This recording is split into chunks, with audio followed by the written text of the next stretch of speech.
తాకట్టులో ఉన్న బంగారాన్ని విడిపించి ఆ రోజు ఆన్లైన్ రేటుకే మేము కొంటాం. Sharma gold company.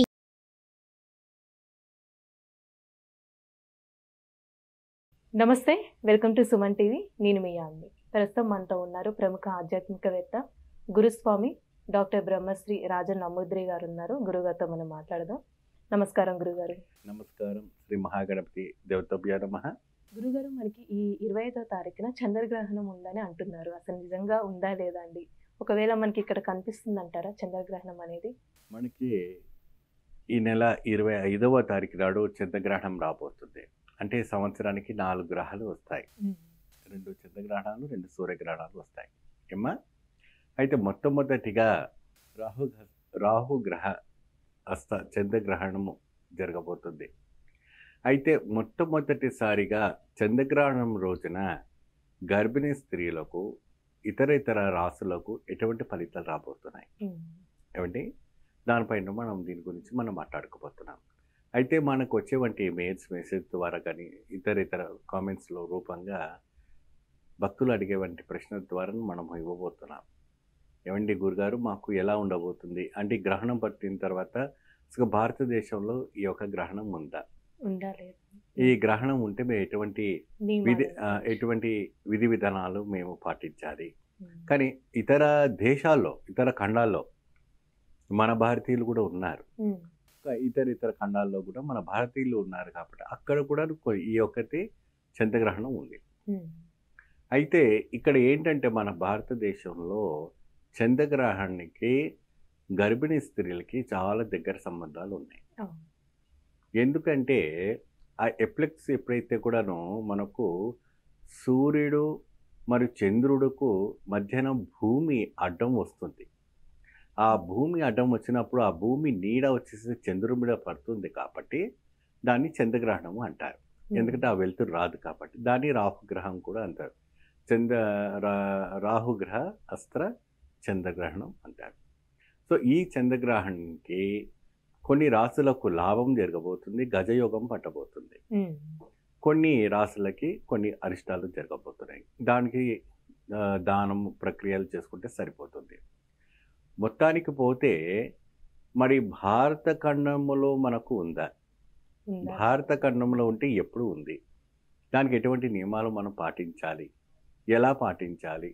అయితే ఒకటి చూడండి, మనకు ఇక్కడ అంటార్క్టికా మరియు అదే విధానంగా సౌత్ ఆఫ్రికా, ఇండోనేషియా మరియు అదే విధానంగా యుఎస్లో, యూకేలో, అబ్రాడ్లో మరియు అనేక రకమైనటువంటి స్టేట్స్లో మాత్రమే ఇది కనపడబోతుంది. మన భారతదేశంలో ఉదయాన 10:23 నిమిషాల నుంచి పట్టు స్నానం అయితే మధ్య స్నానం వచ్చేసి మధ్య భాగం వచ్చేసి 12:45 నిమిషాలకు అవుతుంది. పుణ్యకాలం వచ్చేటప్పటికి 4:45 పుణ్యకాలం అవుతుంది. అయితే మరి ఉదయం పూట మనకు చంద్రుడు కనపడాడు కదా, కాబట్టి మనకు ఇక్కడ చంద్రగ్రహణం లేనట్టు. అయినప్పటికీ ఇతర దేశంలో అంటార్క్టికా సముద్రమున, ఇండోనేషియా సముద్రమున, సౌత్ ఆఫ్రికాలోను, అమెరికాలోను, మరి న్యూజెర్సీలోను, న్యూయార్క్లోను అనేక రకమైనటువంటి ప్రదేశాల్లో అంతా కూడా మన భారతీయులు ఉంటారు. కాబట్టి వాళ్ళంటే ఏంటంటే దర్బాలని వేసి పెట్టుకోవడం చాలా విశేషం. దర్బా అక్కడ ఇండియన్ స్టోర్స్లో ఉంటుంది కాబట్టి దర్బా తీసుకొచ్చి అక్కడికి వెళ్ళి మీరు కొనుక్కొని మీ యొక్క తినే పదార్థాల్లో కావచ్చు, మీరు ఎక్కడైతే కూడాను ఎక్కడైతే యూస్ చేసుకున్నాం స్టోర్ చేసుకున్న స్టోర్ రూమ్లో అన్నింటిలో కూడా పెట్టుకుంటే చాలా విశేషం. పట్టు విడుపు స్నానము ఖచ్చితంగా మీరు ఏ దేశంలో ఉన్నా, ఏ ఖండంలో ఉన్నా ఖచ్చితంగా చేయాల్సిందే. ఆ పట్టు విడుపు స్నానంలో సమయం సందర్భం అంటే మన భారత ఒక ఖండం అక్కడ విధి విధానం ప్రకారంగా ఎలా ఉంటుందో మనకు తెలియదు ఏమ్మా. యూకేలో ఏ సమయం వస్తుంది తెలియదు, యుఎస్లో ఏ సమయం వస్తుంది తెలియదు, అండమాన్ నికోబార్లో ఎప్పుడు వస్తుంది తెలియదు, మన సౌత్ ఆఫ్రికాలో ఎప్పుడు వస్తుందో తెలియదు. అక్కడ విధి విధానం ప్రకారంగా జరుగుతుంది. అక్కడ సమయం పట్టుకొని అక్కడ పంచాంగాలతో శ్రావణాలతో చూసుకొని మీరు జాగ్రత్త పడి మీరు ఉండండి. మీ వైఫ్ ప్రెగ్నెన్సీ ఉందంటే బయటికి రాకుండా ఉండాలి. ఇక్కడ కూడా భారతీయులో కూడాను ఉదయం 10:30 10:20 నుంచి కూడా స్టార్ట్ అవుతుంది కాబట్టి ముఖ్యంగా గర్భిణీ స్త్రీలు 25వ తారీఖు నాడు బయటికి వెళ్ళకూడదు. పాటించకున్నా పర్వాలేదు ఏమా, అంటే ఆ ఒక సూర్య కిరణాలు కానీ ఆ ఒక ఛాయలు కానీ రాకూడదు. ఆ రోజు బట్టలు కుట్టడాలు కానీ, వెజిటబుల్స్ కట్ చేయటం కానీ, వంట వండడం కానీ, ఆటో ప్రయాణం చేయటం కానీ, మళ్ళీ ఆ రోజే ఆపరేషన్స్ పెట్టుకోవడం కానీ అటువంటివన్నీ ఏమి చేయకూడదు.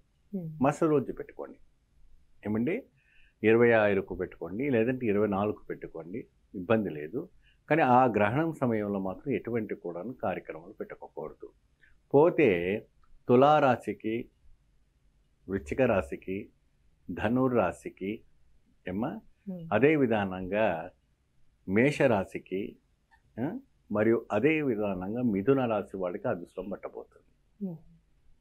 మీనరాశికి, కుంభరాశికి, కర్కట రాశికి ఏమా, మిథున రాశి వాళ్ళకి కొద్దిగా అరిష్టం పట్టబోతుంది.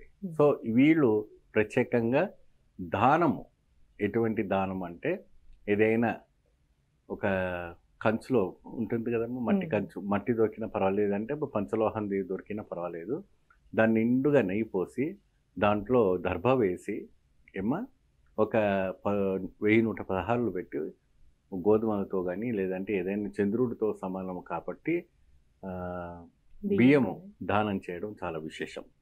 చంద్రుడికి ముఖ్యం ఏంటంటే బియ్యం. ఆ బియ్యం పైన ఆ పాత్ర పెట్టి నెయ్యి పోసి వాళ్ళకి ఇవ్వటం. కొంతమంది ఏం చేస్తారంటే బియ్యము, ఈ నెయ్యి, ఈ ఒక వెండి పాత్ర, ఇది ఏదైతే పాత్రను, పంచపాత్రను, మరి అదే విధానంగా గొడుగు, చెప్పులు అవన్నీ కూడాను కొన్ని ఇస్తారు. అది ఇవ్వటం ఏంటంటే వాళ్ళు కాశీ ప్రయాణానికి చేస్తారని ఒక హిందూ సనాతన ధర్మంలో మనకు చెప్పడం జరుగుతుంటుంది. గ్రహణం నాడు ఇలాంటి దానం చేయటం వల్ల అద్భుత ఫలితం రాబోతుంది.